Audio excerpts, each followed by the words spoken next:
الشیطان اللعین الرجیم بسم اللہ الرحمن الرحیم۔ عزیزان گرامی، آج میں آپ کو ایک شہید کی داستان سناؤں گی۔ شہید کا نام محمد رضا شفیع ہے۔ شہید کی والدہ فرماتی ہیں کہ جب شہید کے والد وفات پا گئے اور میں ان کے کھوئے جانے پر رو رہی تھی تو محمد مجھے درد بھری آواز میں کہہ رہا تھا، ماں مت روئیں، بابا چلے گئے لیکن میں آپ کے ساتھ ہوں۔ اس کے بعد جب میرا بیٹا محمد 14 سال کی عمر میں محاذ پر جانا چاہتا تھا، جبکہ جنگ میں شرکت کے لیے قانونی طور پر عمر کا 15 سال ہونا لازمی تھا، تو اس نے اپنی رجسٹریشن میں کچھ تبدیلیاں کر دیں تاکہ مجاہدین کی فہرست میں نام رجسٹرڈ ہو سکے۔ ایک طویل عرصے تک وہ ہم سے غائب رہا لیکن پھر لوٹ آیا۔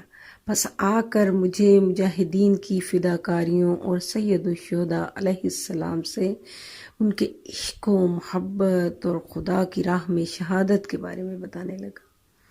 اسی کیفیت میں اس نے محاذ پر مسلسل 5 سال کے قریب گزارے۔ آخری بار جب وہ ہمارے پاس آیا تو اس نے مقام معصومہ سلام اللہ علیہا کی زیارت کی اور خدا کے پاس ان کو وسیلہ بنا کر توسل کیا کہ خدا سے شہادت نصیب کرے، اسے سید الشہداء علیہ السلام کے ساتھ مشہور فرمائے۔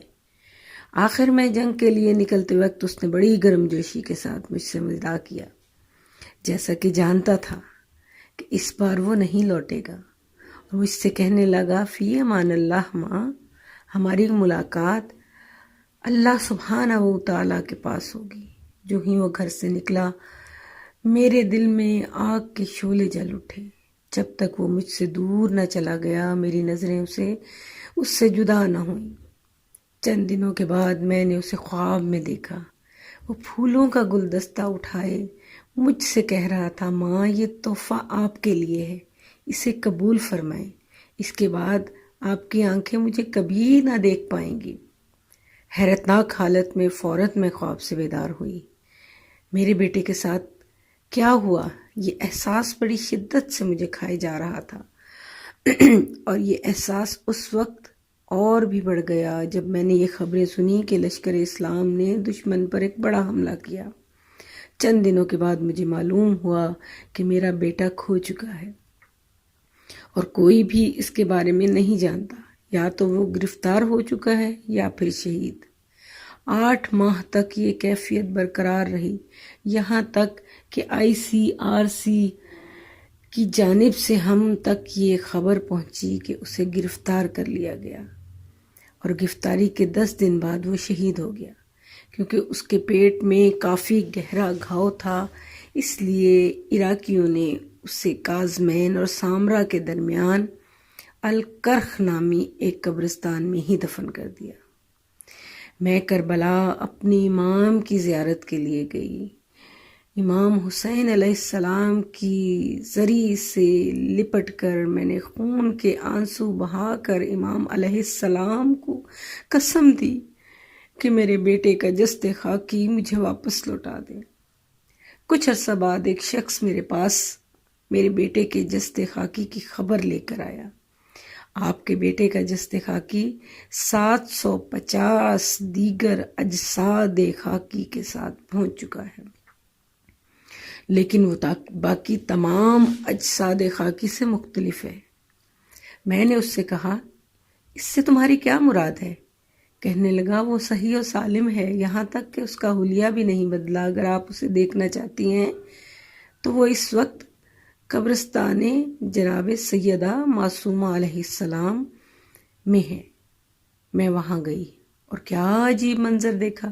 سبحان اللہ، 16 سال اس کا جسد خاکی دفن رہنے کے بعد بھی اس کا پورا جسم صحیح و سالم تھا، اس کی کوئی چیز بھی نہ بدلی، یہاں تک کہ اس کے بال، اس کی داڑھی بھی نہ بدلی۔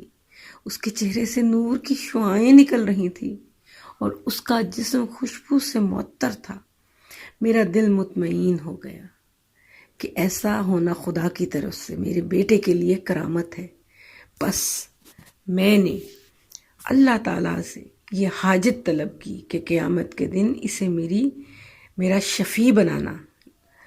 ہزاروں کی تعداد میں لوگ قبرستان میں جمع ہو رہے تھے۔ اسے دیکھتے ہی سب کے سب حیران رہ گئے۔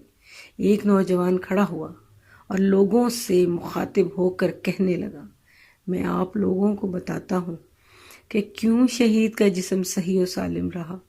جب ہم محاذ پر ہوا کرتے تھے تو وہاں میں اس شہید کے ساتھ رہا کرتا تھا۔ اللہ کی قسم، شہید سے ان کاموں کو انجام دیا کرتا تھا، چاہے کتنی ہی مشکل حالات کیوں نہ ہوں، وہ انہیں کبھی نہیں چھوڑا کرتا۔ وہ کام یہ تھے، شہید جمعے کا غسل کیا کرتا، شہید زیارت عاشورہ پڑھا کرتا، سید الشہداء علیہ السلام پر آنسو بہایا کرتا۔ وہ ان آنسوؤں کو اپنے ہاتھوں میں پکڑ کر اپنے بدن پر ملا کرتا، نماز تہجد کو لازمی طور پر پڑھا کرتا، ہمیشہ وضو اور طہارت و پاکیزگی میں رہا کرتا۔